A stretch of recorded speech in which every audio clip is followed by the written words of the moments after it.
जिंदगी की यही रीत है, हार के बाद ही जीत है।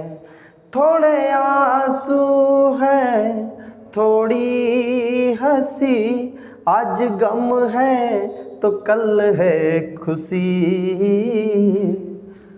तो आज का जो हमारा टॉपिक है वो है प्रधानमंत्री यशस्वी योजना को लेकर है, जो कि बहुत सारे डाउट्स आ रहे थे, फैक्ट आ रहे थे और कुछ क्वेरीज आ रही थी, जिनके आधार पर हमने कुछ पूरा ही निष्कर्ष निकाल लिया है कि एग्ज़ाम कब होगा, क्वेश्चन कितने नंबर का होगा, सिलेबस क्या रहेगा, लास्ट डेट क्या होगी, क्वालिफाइंग मार्क्स कितना चाहिए, ये किन के लिए है। तो टोटल आप पूरी इन्फॉर्मेशन लीजिए, वीडियो में बने रहिए, है ना। और साथ ही किस कास्ट के बच्चे इसमें डाल सकते हैं, टोटल चीज़ें लिया।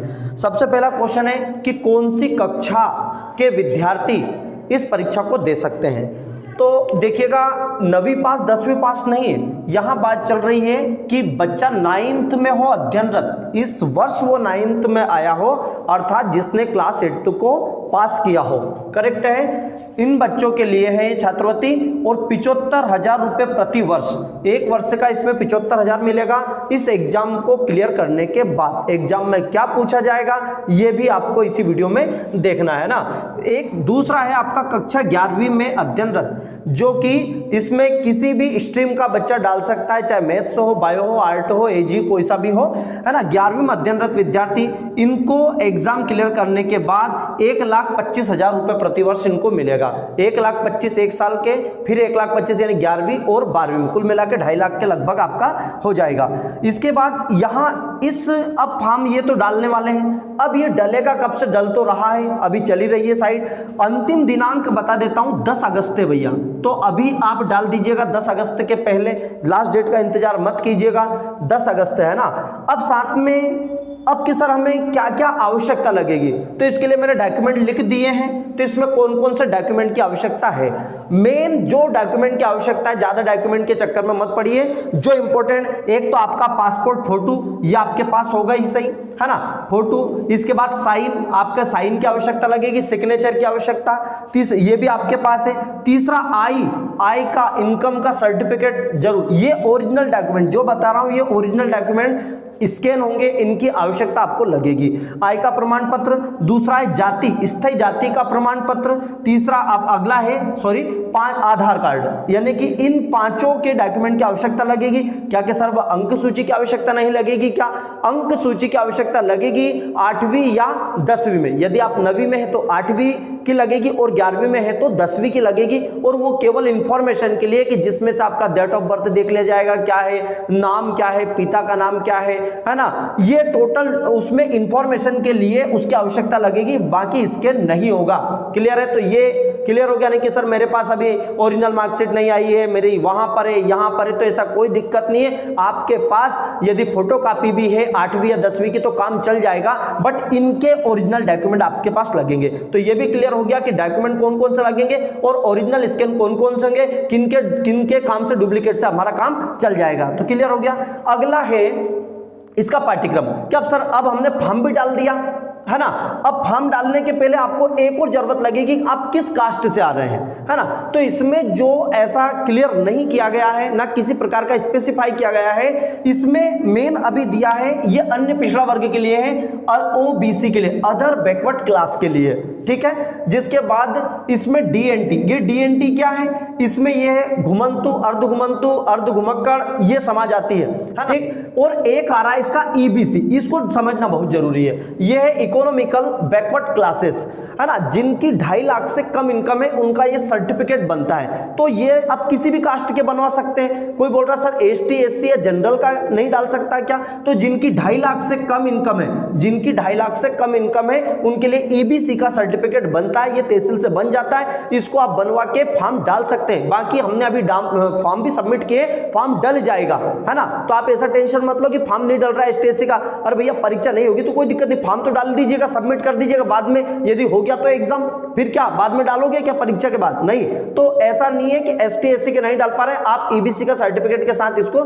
सबमिट कर सकते हैं। नेक्स्ट, एग्जाम डेट कब है? तो एग्जाम डेट है आपकी 29, देखिए 29/9/2023, 29 सितंबर को इसके एग्जाम, यानी आज से आपके पास 2 महीने के लगभग आपके पास पूरा टाइम बचा हुआ है। एग्जाम सेंटर कहां होंगे? तो एग्जाम सेंटर जिला स्तर पर होंगे। जिला स्तर में मतलब जिस भी जिले से आप आते हो, आपका गृह जिले भी मिल सकता है आपके पास। यहां जब आप फॉर्म सबमिट करते हैं तो उस समय आपसे चॉइस सेंटर पूछेगा कि आप कहां लेना चाहते हैं। आप कोई सा भी जो नजदीकी जिला हो आप ले सकते हैं। जैसे किसी का जिला भले लगता हो पर वो बहुत दूर पड़ता है, तो वो आपके जो नजदीक जिला पड़ रहा है एनीथिंग कोई सा भी, आप वो चॉइस सेंटर में ले सकते हैं। क्लियर हो गया? तो यहाँ जिला भी क्लियर हो गया, एग्जाम डेट। अब यहाँ पर पाठ्यक्रम क्या रहेगा?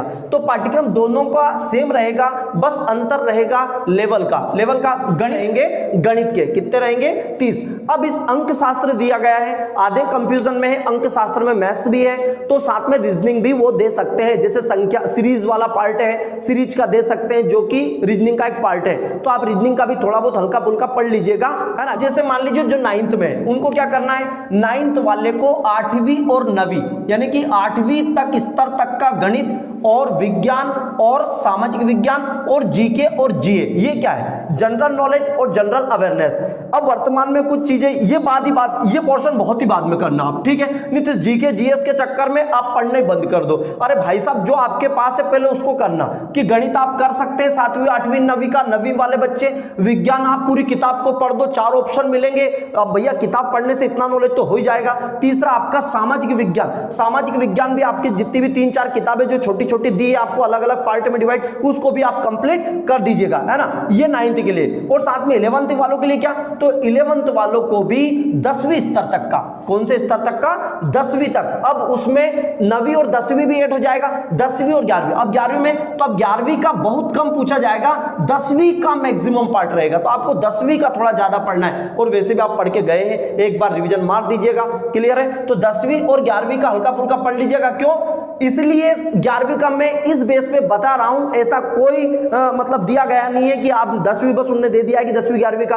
पर मान लीजिए कि सभी का पेपर एक आ रहा है, अब मैथ्स वाले भी डालेंगे, बायो वाले भी डालेंगे। अब सब्जेक्ट सिलेक्शन का ऐसा कुछ फॉर्म जब हम सबमिट कर रहे हैं तो सब्जेक्ट सिलेक्शन का ऐसा कुछ है ही नहीं। जब सब्जेक्ट सिलेक्शन का है ही नहीं तो भाई साहब मैथ्स वाले के क्वेश्चन थोड़ी आएंगे, फिजिक्स केमिस्ट्री थोड़ी आएगा, कि एग्रीकल्चर आएगा, कि बायोलॉजी आएगा, नहीं आएगा। तो इसमें 10वीं का ज्यादा आएगा, आपको 9वीं 10वीं का पढ़ना है। क्लियर है? और 9वीं वाले, अब 9th वाले अभी आए हैं, उनका 8वीं 9वीं 7वीं 8वीं 9वीं अच्छे से आप इनको रीडिंग करें। तो आप सब्जेक्ट के चक्कर में तो आप 11वीं में पता चले फिजिक्स केमिस्ट्री बायो की वाट लगाए फिर रहे और 10वीं के क्वेश्चन आ रहे और आपके 10वीं के बन नहीं रहे। क्लियर? तो ये 3 पार्ट करना, 30 और 20 50, 50 और 25 75, ये अंक पहले करना। इच क्वेश्चन 4 मार्क, एक प्रश्न 4 अंक का रहेगा, अर्थात 100 प्रश्न, अर्थात प्रश्न हो गया 400 अंक का। क्लियर हो गया? दूसरा कि सर क्वालिफाई के लिए क्या है? तो आप पास होने के लिए नहीं जा रहे हैं, पास होने के लिए 33-35% जो भी जरूरत लगती है, लेकिन आपको मेरिट में आना है ना, काय में आना है। और कितने छात्रों को मिलेगी? तो ये लिखा है 15,000 विद्यार्थियों को ये छात्रवृत्ति मिलेगी। अब आपको मेरिट में आना है, ये बढ़ भी सकता है, अलग अलग वीडियोस आप मिल रहे होंगे, 15 से बढ़ाकर 30 कर दिया गया है, पर अभी मान के चले कि ये 15,000 है, बढ़ गया, अच्छी बात है, आपकी किस्मत है। पर आप तो ये मान के चलो कि आपको मेरिट में आना है। क्या बात क्लियर हो गया? यहां पर पूरी चीजें क्लियर हो चुकी है। कास्ट से रिलेटेड भी एग्जाम डेट कब होगा ये वगैरह, और कौन सी कक्षा के जितने भी क्वेश्चन आ रहे थे लगभग हमने इन क्वेश्चनों को इंक्लूड करके एक वीडियो बनाने का सोचा ताकि एक वीडियो में पूरी चीजें कंप्लीट हो।